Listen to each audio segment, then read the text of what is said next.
Para esse segundo vídeo, nós vamos começar a realizar as contas efetivamente.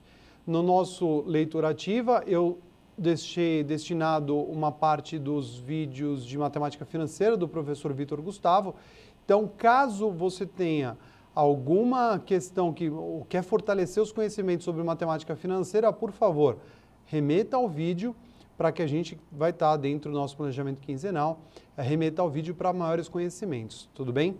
Não deixem de executar as atividades passo a passo, lembrando que tanto eu quanto o professor Emerson estaremos ainda disponíveis no nosso ambiente virtual de aprendizado para discutir e para complementar, enfim, o que tiver de demanda.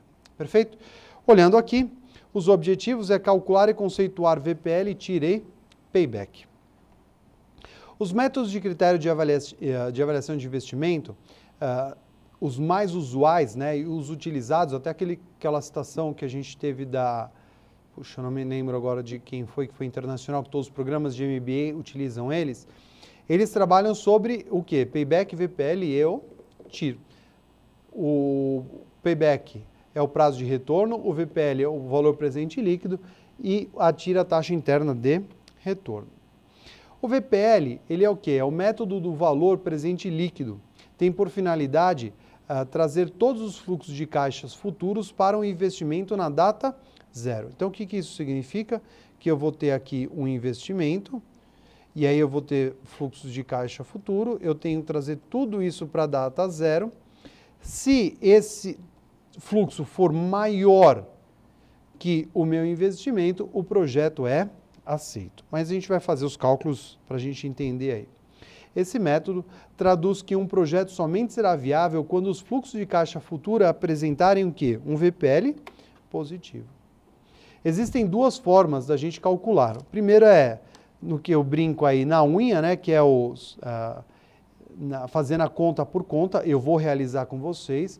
Outra possibilidade é pela HP12C. Existe a terceira opção, que é numa planilha eletrônica, mas enfim, cada um age aí da melhor forma que venha a ser. Eu vou, para a gente contextualizar cada um desses exercícios, eu vou contextualizar cada um desses temas, VPL, TIR e Payback, eu vou realizar um exercício com vocês. Eu achei uma forma mais dinâmica e mais eficiente para o enredo, ensino e aprendizado. Então, eu vou discutir com vocês e aí no terceiro vídeo, inclusive, vem mais um outro exemplo, só que com uma outra dinâmica.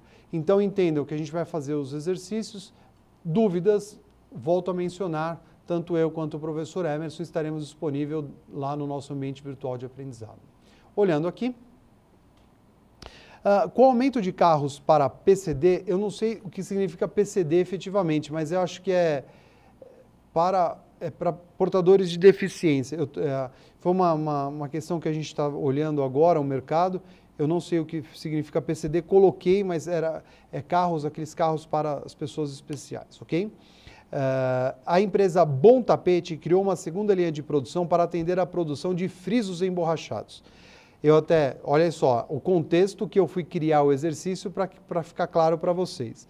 Hoje, esses carros que são para PCD, na grande maioria ele vem parecendo um Playmobil, né? A gente tem que montar em casa uma boa parte desses carros. E aí veio essa condição de criar esse exercício. Não é uma empresa técnica, mas é um exercício que eu fui montando em cima disso. Os profissionais de engenharia mapearam que a nova linha de produção teria um investimento de R$80 mil e atenderia exclusivamente ao novo carro da empresa Y, que tem previsão para ficar 4 anos no mercado. Geralmente os carros eles tendem a ficar 4 anos no mercado, então eu coloquei como informação 4 anos para eles. Como as vendas para esses carros é constante, o departamento financeiro, após todos os estudos, estipulou que as receitas líquidas serão de 27 mil para cada ano. Então, o que acontece? Eu vou fazer aqui, eu vou ter um investimento de R$80 mil, tudo bem? E vou ter 4 fluxos de caixa de R$27 mil, tá bom? O dinheiro a ser integralizado está em 2 fontes, olhem só. O banco A, a empresa vai pegar R$8 mil com uma taxa de 3,21 e o banco próprio, o capital próprio, que está dentro do dinheiro, ele está empregado em algum lugar, ele tem uma taxa de juros de 6,31. Então, antes de realizar qualquer coisa, eu vou precisar fazer o quê? O meu custo médio ponderado de capital, tá bom? O que eu conheço? O investimento de 80 mil, o fluxo de em 4 anos e o fluxo de caixa de 27 mil. Eu não conheço a minha taxa e preciso confirmar minha viabilidade. Então, esse é um fluxo de caixa que eu desenho para vocês, que é a minha sequência que vai ter. Mas para que eu antes venha calcular efetivamente, eu preciso descobrir o meu custo médio ponderado de capital. Foi o que nós fizemos lá dentro da avaliação. Primeiro, precisamos estipular ou calcular a taxa média de atratividade. Eu já fiz aqui mais ou menos, né? Adiantando o processo, eu tenho um total de 80 mil reais, o banco A me fornece 8 mil, o que eu faço? 8 mil dividido por 80 mil é os mesmos 10%, tá bom? 72 mil dividido pelos... aqui não é 200, aqui é 80, peço desculpas aí, turma. Vou corrigir. Os 80 mil, ele me significa quanto? 90%, tá bom? Então, isso daqui, óbvio, né, tem que dar 100% aqui embaixo. Essa é a minha ponderação de cada uma dos meus fluxos de caixa, né? Minhas fontes de recursos, perdão. Para isso, eu tenho lá somente duas opções. Eu tenho lá o banco A e o capital próprio. Então, eu faço o quê? Coloco 10% vezes 0,0321. Lembrando, por que eu coloco um em decimal e o outro em porcentagem? Para facilitar as contas, tá bom? Aí eu já saio com o meu resultado efetivo lá no final de 6% ao ano aí que eu fiz. Então, 10 vezes 0,0321 e 90 vezes 0,0631. Tudo bem? Esses dois valores deram 0,321 para esse resultado e 5,79. Somo ambos e dá um valor de 6%. Então, a minha taxa média de atratividade, ou meu custo médio ponderado de capital, ele vai ser de 6% para este projeto. Olhando aqui, eu tenho para fórmulas de matemática, eu coloco VPL é igual ao fluxo de caixa líquido sobre 1 mais I elevado ao meu período. Lembrando que isso daqui vocês vão ter bastante lá na aula de matemática financeira que o professor Vitor Gustavo, que eu deixei lá para vocês assistirem do professor Vitor Gustavo, tá bom? Eu coloco lá VPL de 27 mil sobre 1 mais 0,6 elevado ao primeiro período. Para as propriedades da matemática, né? Resolvo primeiro o parênteses, resolvo depois do parênteses, eu faço a divisão e encontro os 25.471,70. E entendam que, olhem só o que é importante vocês frisarem, que na minha data futura, que seria no ano 1, olhando aqui, né? O meu primeiro fluxo de caixa, ele era os 27 mil.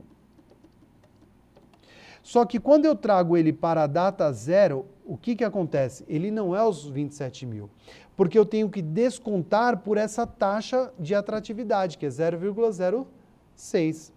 Então, este valor que seria futuro 27 mil, lá na frente, os 27 mil que seria daqui a um ano, hoje ele vale apenas 25.471,70. Tem que ficar muito claro isso para vocês. Que eu teria 27 mil, eu fiz um investimento de 80 mil e eu vou ter 4 fluxos de caixas anuais somando 27 mil. Só que os meus 27 mil daqui a um ano, hoje, ele me representa quanto? 25.471,70. Por quê? Porque eu tenho que descontar por uma taxa média de atratividade ou custo do meu capital. Obrigatoriamente, eu tenho que fazer isso. Por quê? O meu dinheiro de hoje não será o mesmo dinheiro de amanhã. E assim por diante. Tá bom? Continuando aqui. O VPL2, né? Eu tenho lá os mesmos 27 mil do meu fluxo de caixa. 1 mais 0,06 elevado à segunda potência. Então, eu tenho quanto? 24.029,90. Lembrando que, embora quem está com dúvidas de matemática financeira, assista o vídeo do professor Vitor Gustavo. Mas eu tenho que resolver o parênteses, né, que dá 1,06, tudo bem? E aí, esse valor aqui eu tenho que elevar à segunda potência. Na calculadora, na HP12C, lógico, pode fazer a conta direto, mas é x elevado a y, tudo bem? Ou nas calculadoras científicas, nós temos que apertar o acento circunflexo, tá bom? Mas não conseguimos fazer as contas nessas calculadoras que vêm junto ao DeepLeak, não dá. Tem que ser numa dessas, ou na científica, ou numa calculadora que a gente entenda como sendo financeira. O terceiro momento, os 27 mil, que seriam 22.669,72. De novo, no terceiro ano eu vou receber 27 mil. Porém, o que acontece? Eu tenho uma taxa de atratividade aí elevando o meu resultado, buscando aí a equalização dele. Então, na verdade, seria 22.669,72. Para o quarto e último ano deste fluxo de caixa, eu iria receber 27 mil, tudo bem? Só que eu estou estimando para essa data um valor de 21.386,53. Por que disso? Todos esses valores eu tenho que trazer para a minha data zero. Somando todos esses fluxos de caixa, eu vou fazer o quê? 25 mil, 24 mil, 22 mil, 21 mil. Eu tenho que somar tudo isso daqui, tudo bem? E subtrair pelos 80 mil do meu investimento. Se eu somar todos esses fluxos de caixa e subtrair o meu investimento e o valor for positivo, o projeto será aceito. Caso eu somasse todos os fluxos de caixa e subtraísse pelos 80 mil e desse um valor negativo, o meu projeto ele não seria aceito. Então, voltando rapidamente, o porquê disso? Eu pego todos os fluxos de caixas que seriam futuros, tudo bem? Trago para a minha data zero, porque eu não estou tomando a decisão hoje não é a minha data de referência, eu sei qual que é a minha taxa de juros, minha taxa de atratividade ou meu custo médio ponderado de capital, como a gente acabou resolvendo.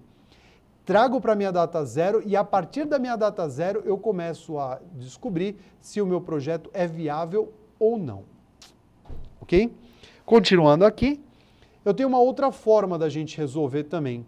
Além da gente fazer pela HP12, pela fórmula, né, direto, nós também podemos realizar pela HP12C. A HP12C, eu acho que possivelmente ela é uma das ferramentas mais utilizadas no mercado corporativo.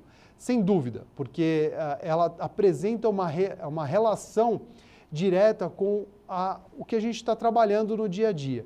Então, além disso, eu entendo que a HP12C, ele tem todo, não é um charme, mas é um conhecimento em cima disso.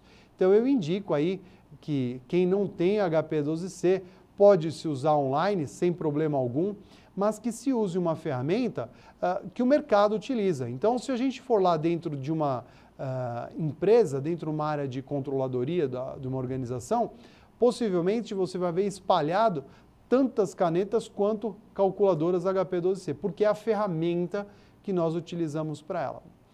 Tem um valor, quem quiser comprar aí, se tiverem, façam um grupinho de vocês, aí tentem eleger alguém, quando se compre uma quantidade maior, lógico que tem-se um valor mais baixo, tentem buscar. E agora está chegando, tem que tomar muito cuidado, mas está chegando o Black Friday, e no Black Friday, em algumas condições, tem valores mais baixos para ela. Mas tem que observar bem isso daí.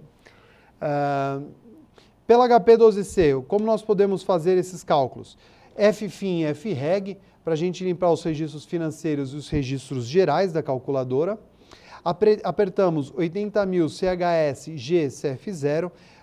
O porquê? O CHS vai inverter o sinal, tudo bem? O G, ele vai saber que é para acionar as teclas azuis, que vocês vão estar observando na HP, e o CF0 é para mostrar que é um valor de entrada.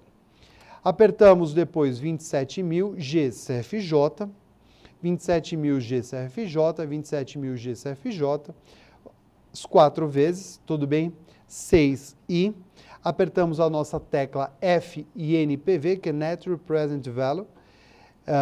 Ele vai me dar o mesmo valor que fazendo pela HP ou fazendo pela calculadora. Neste caso, o projeto é aceito porque o VPL foi superior ao valor que nós determinamos. Perfeito? Um outro modelo para a gente avaliar o investimento, além do VPL, o VPL consiste no quê? Consiste em trazer todos os fluxos de caixa futuro para a data zero, descontar o valor de investimento e verificar se este valor se esse recurso dos fluxos de caixa foram superiores ao valor do investimento. Deu positivo, compensa o investimento. Perfeito? Um outro dado importante, antes até de a gente entrar no payback, embora a gente vai discutir isso bastante também dentro da nossa interação, projetos muito longos, observem, projetos muito longos tendem a trazerem maior riscos. Então, se um projeto é de 10 anos e apresenta um VPL muito baixo, a empresa precisa verificar se compensa manter esse projeto. Porque projetos longos com VPL baixo pode acontecer algum problema durante o percurso aí. E aí ninguém quer sofrer com falta de recurso ou por erro gerencial. Tudo bem? Enfim, agora vamos falar sobre o payback. É tão discutido no mercado, principalmente, eu acho que muitos de vocês já devem ter escutado, que, mas o plano de negócio fala que eu vou investir, vai me retornar em tanto X de tempo. Isso daí nada mais é do que o nosso payback e nós vamos aprender a calcular hoje aqui. Olhando no slide. O método payback projeta o tempo que o investimento irá retornar para a organização através desses fluxos de caixa futuro, do qual a gente fez lá para o VPL. Existem dois métodos, o simples e o descontado. O simples, como o próprio nome diz, ele é muito simples e não trabalha com o desconto do capital. Não é tão utilizado por conta de não remunerar propriamente o capital. Então, no modelo descontado, utilizamos a matemática financeira da mesma forma que a gente utilizou para o VPL. Eu vou usar o mesmo exemplo que eu utilizei para o carro, na verdade é para o friso emborrachado, para os frisos emborrachados. Então, a empresa apresenta a mesma coisa, eu já calculei isso daqui, entendam que o valor da minha taxa de juros eu já calculei também os meus fluxos de caixa, mas vamos lá. Eu tenho aqui os valores, que é para cada um deles, é da mesma forma, peguei os 80 mil, de novo aqui tem um errinho, os 80 mil aqui, então vamos lá. Eu faço lá, divido os 8 mil pelos 80, 10%, 72 mil pelos 80 mil, 90%, tá bom? Com isso, descobrindo cada um dos pesos, eu vou ter lá o peso de 10%, multiplicando pela minha taxa de juros, tudo bem? 90%, que é o meu peso do meu capital do recurso próprio pela minha taxa de juros, eu encontrei lá os mesmos 6% ao ano. Agora começa a fazer a brincadeira mais gostosa. De novo. Da mesma forma que eu calculei para o VPL, eu calculo para o payback. Observem que lá eu só tinha o FCL. Aqui eu estou calculando o FCL descontado. É a mesma coisa. Observem que eu vou colocar os mesmos 27 mil, a mesma taxa de juros e o mesmo período. Tá bom? A única coisa aqui que eu coloquei o FCL. Então, se você já calculou para um, você já vai ter os resultados para outro obrigatoriamente, tá bom? Em posse desses dados, agora começa a ficar mais gostoso. Eu tenho que montar um quadro do quê? Usando os dados do fluxo de caixa livre descontado e olhando o FCL acumulado, o fluxo de caixa acumulado. Olha só. No ano zero, eu investi os 80 mil, tudo bem? Então, para o ano zero, eu tenho lá um déficit de 80 mil reais. No ano 1, eu não tenho os 27 mil, só que eu tenho que trabalhar com ele da forma descontada.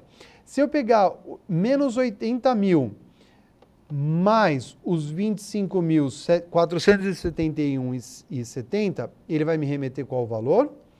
menos 54.528. Observe, eu amortizei uma parte da minha dívida, tá vendo? Eu devia 80, paguei 25.471, estou devendo ainda 54.528 e 30. Opa, mas eu tenho mais fluxos de caixa para recuperar o meu dinheiro. Eu tenho mais 24 mil, faço a mesma coisa. 54.528 e 30 menos os 24 mil e 29,90 centavos, eu fico ainda devendo os mesmos 30, mesmos não, continuo devendo, mas devendo menos, fico devendo apenas 30.498,40. Então, fica aí menor a minha condição. Eu saio devendo 80, de 80 vai para 54, de 54 vem para 30. No terceiro ano, olhem só, eu estava devendo quanto? 7.828,68. Só que eu tinha uma condição de receber quanto? 21.386,53. Essa condição, eu fui montando passo a passo. Eu pulei o ano 3 porque é a mesma coisa, né? Eu pego os 30.498 menos os 22.000, vou fazer aqui para não dar dúvidas, né? 669 aqui, ele vai me remeter este valor aqui, tá bom? Agora, observem que no ano 3 eu estava devendo 7.828,68 ainda do projeto. Finalizei o ano 3, entrei o ano 4, eu falei assim, opa, eu não preciso do ano 4 completo. Observem aqui que o ano 4 eu fico com saldo positivo. Então, obrigatoriamente, eu já sei que o projeto eu pago em 3 anos, só que o gestor, ele quer saber, tá, mas 3 anos e quantos meses? Porque se for levar mais um ano, não compensa o projeto. Não, calma, gestor, eu vou pagar em 3 anos e eu tenho que fazer a seguinte conta. Não me sobrou aqui menos 7.828,68? E eu não tinha que receber 21.386? O que eu faço? Eu divido isso daqui, o 7.886, 21.386,53, dividido pelo 7.828, eu vou encontrar uma condição aqui de 0,36605679. Olhem só. Quando eu faço essa divisão aqui, este valor aqui é o que me representa no período. Então, fazendo a divisão do 7.828,68 pelos 21.386,56, me mostra todo este coeficiente aqui, tá bom? Mostrando esse coeficiente, o que eu entendo? Que isso daqui seria o que eu teria ainda para pagar do projeto. Eu não fiz o meu projeto em anos. Aqui, ó, se observem que eu estou fazendo isso em anos, tá bom? Ano 1, ano 2, ano 3 e ano 4. Eu sei que eu paguei em ano 1, ano 2, eu paguei no ano 3. E eu preciso de mais quantos meses? O que eu faço? Eu pego esse valor que deu aqui de coeficiente e multiplico por 12. Por que 12? Eu sei que eu tenho quantos meses dentro de um ano? Não são 12 meses dentro de um ano? Então eu faço 0,3660567579 vezes 12, eu encontro o quê? 4,392679. Opa, então eu já sei que eu pago o meu projeto em 3 anos, 4 meses. Opa, mas eu tenho ainda para saber em dias. Olhem isso daqui. 4,392679. Eu corto o 4, tudo bem? E agora eu vou descobrir ele quantos dias. Multiplico 0,392679 vezes 30, porque eu sei que eu tenho 30 dias dentro de um mês. Eu sei que eu tenho o quê? 11 dias. Neste caso aqui, como não existe o pagamento do banco antes do almoço e depois do almoço, qualquer valor que der aqui 11,01 eu já jogo para frente. Então, meu investimento eu irei pagar em 3 anos, 4 meses e 12 dias. Tá bom? Lembrem-se que numa pós-graduação é 1% inspiração e 99% transpiração. Temos bastante exercícios para a gente praticar lá no nosso questionário e dúvidas, não hesitem em questionar tanto eu quanto o professor Emerson. Embora a gente tenha um terceiro vídeo fazendo outras apresentações aqui para ainda. Continuando. Agora vamos calcular a TIR. A TIR é o método que a gente entende como sendo o mais rápido, né? Porque ele apresenta a taxa interna de retorno ou a taxa de desconto que a gente consegue fazer com que o VPL se iguale a zero. O que isso significa? Que quando eu tiver a minha taxa, o meu VPL igual a zero, ele vai me dar uma quantidade de TIR. Então, dá para fazer na mão? Dá. Calcular a taxa interna de retorno na mão? Dá. Eu tenho que ficar fazendo o quê? Estipulando valores. Então, eu acho que é 4%. Aí eu calculo tudo para 4. Eu acho que é 4,2. Eu faço todos os cálculos. É trabalhoso, mas é possível. Porém, na HP12C é mamão com açúcar. Por isso que vocês vão ter que ralar um pouquinho aí com a calculadora. Quem não tem familiaridade, tem diversos sites, né? Coloca lá 12C Online, que ele tem o site EBX, se eu não me engano, que é um emulador da HP12C. Mas vamos aqui. Eu coloquei o mesmo problema, tá bom? Sem acrescentar nada. Isso daqui pouco vai valer para mim, porque eu quero saber a minha taxa interna de retorno. Calculo lá, eu sei as informações deles, aqui não é 4 meses, turma, desculpa, aqui é 4 anos, né? Calculo para eles, tudo bem? Como que eu faço? FFIN e FREG, para limpar os registros financeiros e limpar os registros gerais. 80.000 CHS-G CF0. CHS é para inverter o sinal, para colocar o sinal negativo. G é para acionar as teclas azuis. E o CF0 para que eu entenda que é um valor de entrada. Faço 27.000 GCFJ, 27.000 GCFJ, 27.000 GCFJ. Aperto a minha tecla FIRR, ele me apresenta o quê? Que a minha taxa interna de retorno para este projeto é de 13,19. Se eu tinha calculado anteriormente que a minha TMA era igual a 6%, opa, aqui é o ano. Opa, então o que acontece? O meu projeto é aceito porque ele é muito melhor, tá bom? Então, finalizamos esse segundo vídeo e já no terceiro vídeo nós vamos fazer mais uma conta, só que agora com valor residual.